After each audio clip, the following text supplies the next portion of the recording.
Hello and welcome to this 30-minute bite-sized session on tactics for teamwork. Even the very best of teams can struggle and face hurdles that hinder their progress. In this session, we're going to look at what makes a high-performing team. We're also going to examine the common and dangerous pitfalls that many individuals fall prey to, otherwise known as Patrick Lencioni's 5 dysfunctions of a team. As part of this session, you will also gain a better understanding of how high-performing teams act, think, and behave. We will also understand the importance of followership and how it can often precede becoming a great leader. And to finish, I will share some top tips for effective teamwork.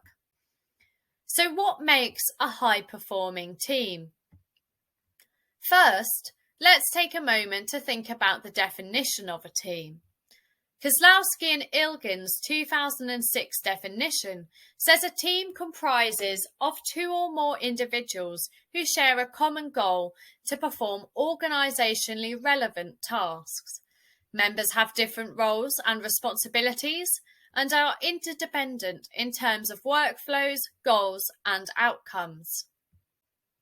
In order for a team to be highly effective and to maximise its performance, there are certain conditions that should be in place. Firstly, a team requires a meaningful mission or a task that needs to be completed.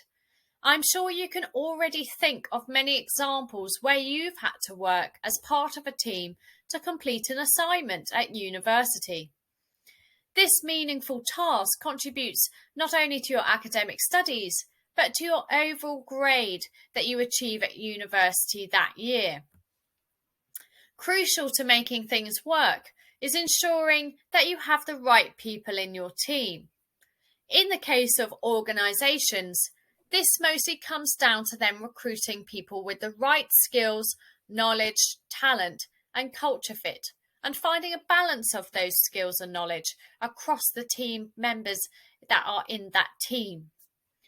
Then there's the need for necessary resources.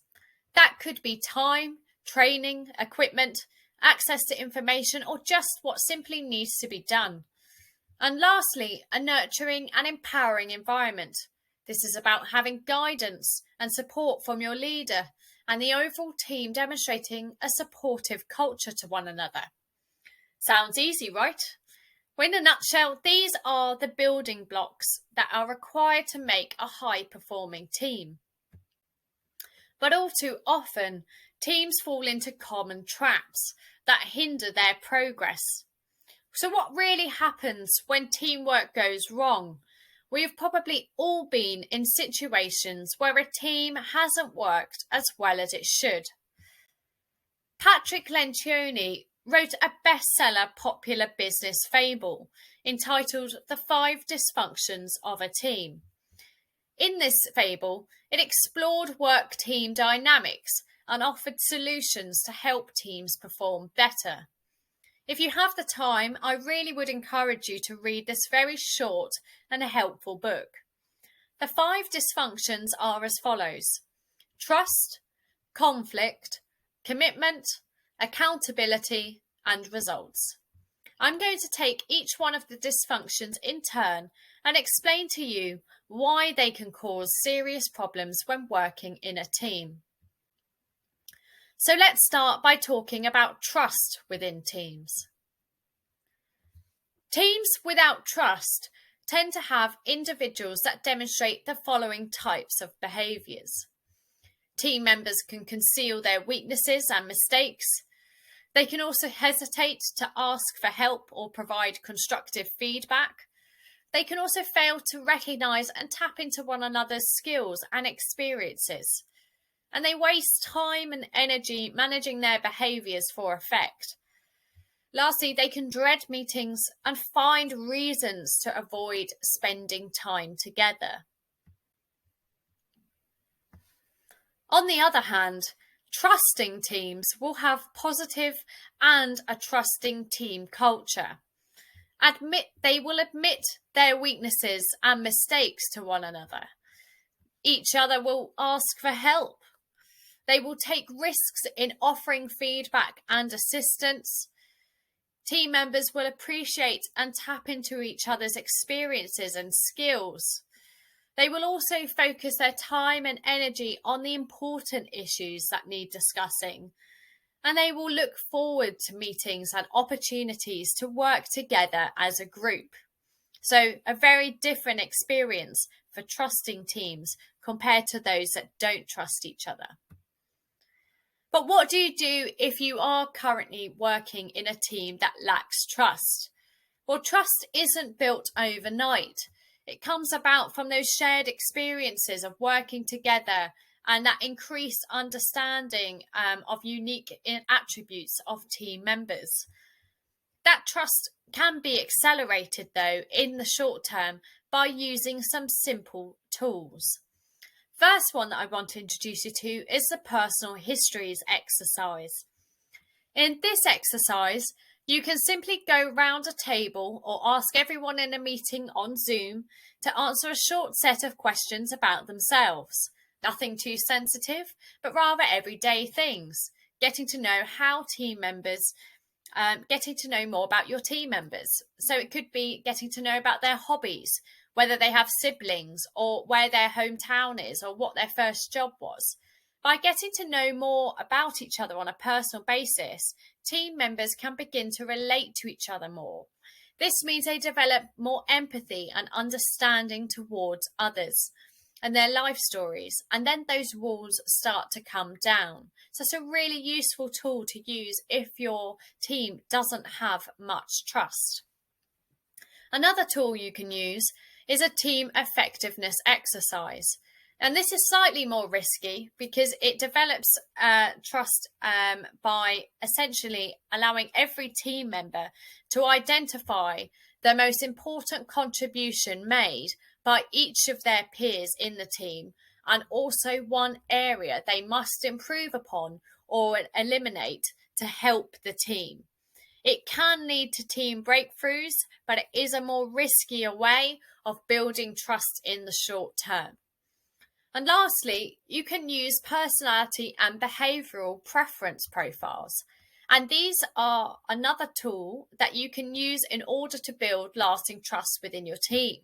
You can use personality profiling tools such as Myers-Briggs type indicator to understand each other's personality types, and also to understand yourselves and how your behaviour and personality impacts within the workplace and specifically within that team.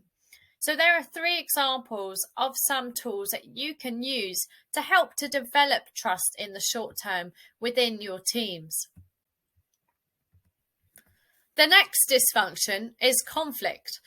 What kind of things might people do if they are comfortable engaging or actively avoiding instances of conflict? Well, people who fear conflict are likely to have very boring meetings. They will create environments as well where back-channel politics is rife. They can ignore controversial topics because they don't want to go into it in more detail if it's going to mean everyone's disagreeing. They can fail to tap into all perspectives of team members, and they can also waste time with interpersonal risk management. So have you ever been in a group where you have felt too hesitant to say what you really felt because you didn't want to upset someone in the team? Artificial harmony is the phrase that was coined to explain the process where a team works together to agree on a solution or matter when they personally don't believe it's the best decision for a team.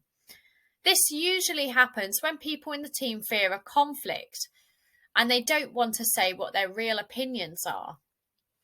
This can often lead to the destruction and undermining of teamwork, as individuals can then go behind the team's back to voice their true opinions and have side conversations to peers or their managers about how they really feel. So every team really does need some healthy, constructive conflict where individuals are allowed to be free and express their opinions without the need for personal attacks. So teams engaging in healthy conflict will often have lively and interesting meetings. They will extract and exploit the ideas of all team members. They will solve real problems quickly. They will minimize the politics, and they'll put critical topics on the table for discussion. So what can you do in your team to make healthy conflict more common and productive? Well, you can use a technique called real-time permission, where team members are openly encouraged to have healthy debate. It is important that team members are given permission to others who are that team members give permission to others who are challenging and debating in group discussions. When a team member looks uncomfortable at the level of discord in a discussion, remind them that they are actually doing what is necessary for the progress of the team. So this will then give team members the confidence to continue those discussions. So remind them that this conflict is healthy and good for the progress of the team. So that is real-time permission. So great tool to use, particularly if you are having problems with conflict. Next up is commitment. So what kind of things might people do if they are committed or uncommitted to other team members or the overall team? Individuals that fail to commit to their teams will be more likely to create ambiguity about team direction and priorities. They may breed back confidence and fear of failure. They'll revisit discussions and decisions again and again, and they'll encourage second guessing among team members. When a decision is made, you need to back the decision within the team. So individuals that commit to action as a team will demonstrate the following types of behaviours. They will create clarity around direction and priorities. They'll align the entire team around those common objectives.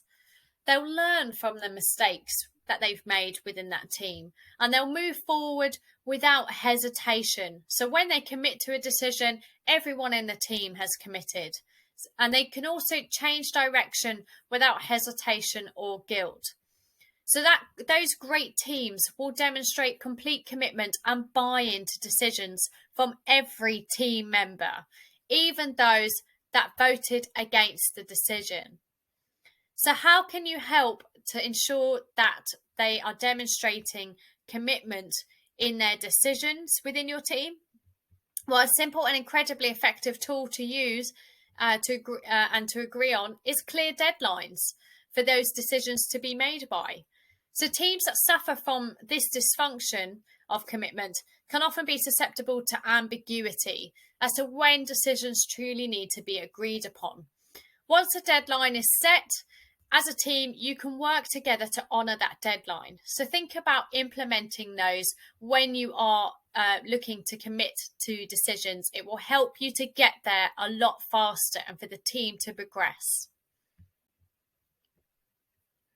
Next up is accountability. So what kind of behaviours will individuals in a team show if they have low team standards compared to high team standards?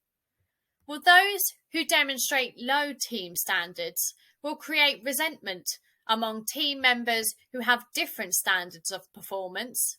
They'll also encourage mediocrity, and team members might miss deadlines and key deliverables. And they could also place undue burdens on the team leaders as the sole source of discipline.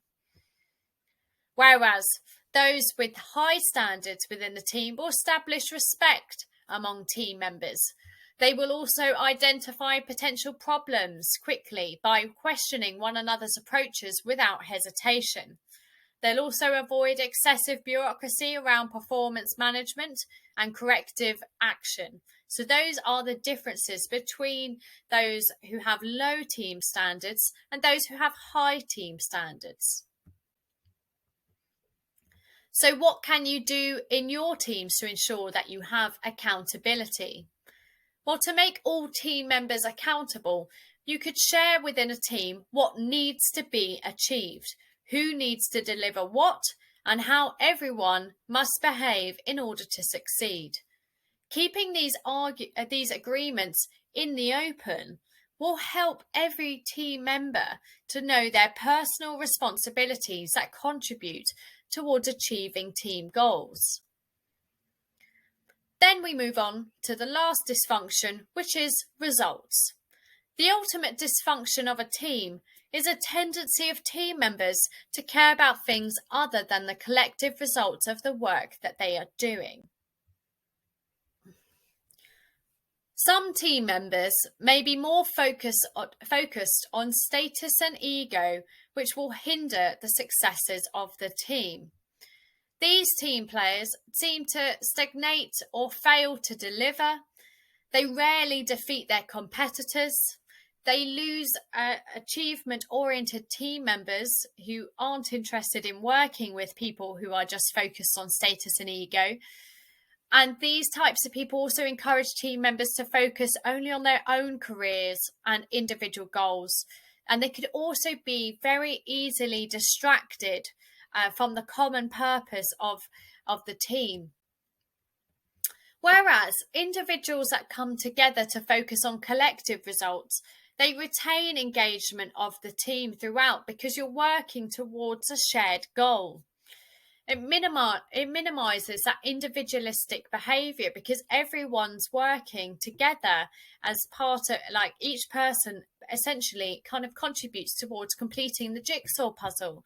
Everyone's got a piece that needs to come together to achieve the overall result that everyone is inspired to meet. Everyone will also enjoy those successes and share the failures together as well. So they're focused on collective results, essentially winning and losing as a team. And these teams as well, they'll also avoid distractions because they're so focused on what that end goal is. So what can you do in your teams to ensure that you are focusing on achieving the results? Well, one thing that you could do is make a public proclamation about your intended success. Teams that are willing to commit publicly to specific results are more likely to work with a passionate and even desperate desire to achieve those results. It might not work for you in every scenario, but if meeting collective goals is something that your team is struggling with, this can be a great tactic to use. Remember that simply saying we'll do our best when trying to achieve team goals simply isn't powerful and purposeful enough to spur team members on. Going back to the graphic of Lencioni's 5 dysfunctions, you'll also notice that this has been drawn as a pyramid and hierarchy. This is because if there isn't trust at the very core of the team, giving a strong foundation, then the other elements above are almost impossible to achieve. So to wrap up this section, I want to share practical advice for how you can make this theory useful the next time you are embarking on a significant piece of teamwork, whether that be in your personal life or in your professional life. Lencioni suggests that teams ask themselves these questions and discuss the answers. Bear these in mind and use it with your teams to work out your strengths and challenges and ultimately make yourselves as effective and high-performing as possible.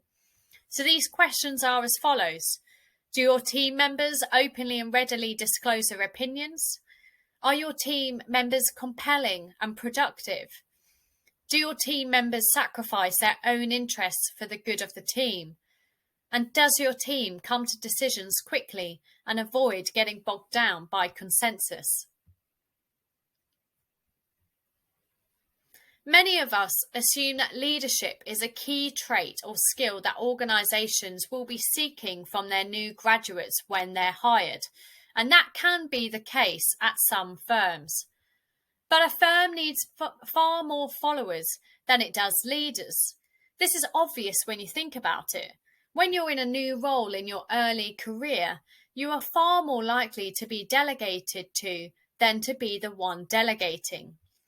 Leadership skills are, of course, important, but we know that students and recent graduates can make themselves stand out by demonstrating that they are great followers in the first instance. This is a far more valuable trait when thinking about team working and project success, and absolutely one you should be pitching to employers. So let's move on to what qualities that we think make a good follower. A few traits of followership include good judgment, and this might be supporting your leader through constructive challenge or being able to spot things that others haven't. No one disputes that good judgment is critical to being a good leader, but it is also just as important for the follower. Show enough good judgment as a follower and you usually end up getting a shot at becoming the leader. Then you have work ethic. Good followers are good workers. They are diligent, motivated, committed, pay attention to the details and make an effort. Leaders have a responsibility to then create that environment that permits these qualities. And then we have discretion. A favourite saying in World War II was loose lips sink ships. Followers owe their enterprises and their leaders discretion. Talking about work matters inappropriately is at best unhelpful and most likely harmful. Bluntly, you cannot be a good follower and be indiscreet. Next up, we have loyalty, being loyal. Followers who are not loyal are inevitably a source of difficulty. They create problems between team members, they compromise the achievement of goals, and they waste everybody's time. They're a menace. Loyalty is not a synonym for a lapdog. Rather, it's the essence of a strong allegiance and commitment to what the organisation is trying to do. So followers should remember that their obligation is to the organisation, not a given leader at a given point of time. And lastly, we have ego management. Good followers have their egos under control. They are team players in the fullest sense. They have good interpersonal skills, and success for good followers relates to performance and goal achievement, not personal recognition and self-promotion. If it sounds too good to be true, it often is. So that takes us to our final top tips for effective team working. Tip 1 is to play to your individual strengths. It isn't possible to be great at everything, and any good leader or effective worker is self-aware. Teamwork is about balance. Get to know what your strengths are in the workplace and exploit those wherever possible. Your weaknesses will be contained by other team members' strengths. When we play to our strengths, we are 6 times more likely to be engaged, to have productive relationships with others, and to take pride in our work. So it's really important that we do exploit the strengths that we have and the strengths of others. Also, try to avoid artificial harmony. One example where we see this a lot is when we run assessment centres for graduate recruiters. We've lost count how many times we've seen candidates on autopilot nodding and agreeing to team members saying, "Oh, that's a great idea," to every single idea and contribution mentioned in a group discussion. As much as assessors are looking for you to consider other perspectives in a discussion, they're also looking for you to be brave enough to politely and respectfully challenge and critique. By vacantly agreeing with things all the time, you are not showing that you're able to discuss critical topics and engage in healthy discussion. If you do this at an assessment centre, this leads to poor scores. But doing this in the workplace will also lead to mistakes being made and a potential rise in office politics. Then you need clear accountability. Teams work better when there is clarification and agreement on what needs to be done and who is responsible and accountable for the task. Accountability should be clear, formal, and communicated throughout the whole team so everybody knows who is responsible for what tasks. Together, you will be able to see how each team member is working towards your shared goal. And therefore, everyone is accountable towards making sure their puzzle piece helps to complete the overall jigsaw puzzle. You also need an honest and open environment. Team members should be able to openly and honestly share their opinions and justifications.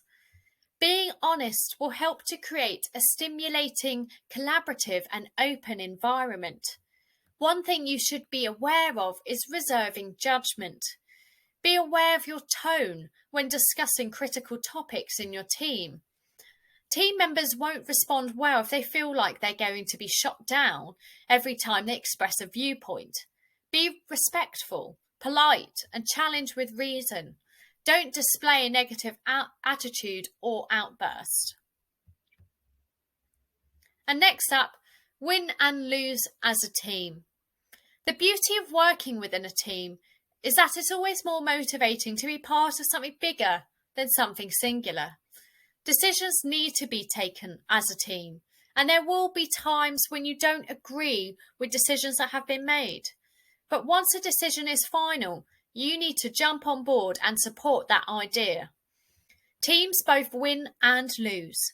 If an idea you didn't initially support doesn't work, you shouldn't be criticising and pointing the finger. By sharing in the failures as much as we share within the success, you will be so much more balanced as a team. So win and lose as a team. So there you have it. Tactics for teamwork. I'll leave you with this quote by author and inspirational speaker Simon Sinek. A team is not a group of people that work together. A team is a group of people that trust each other. Thank you very much for watching.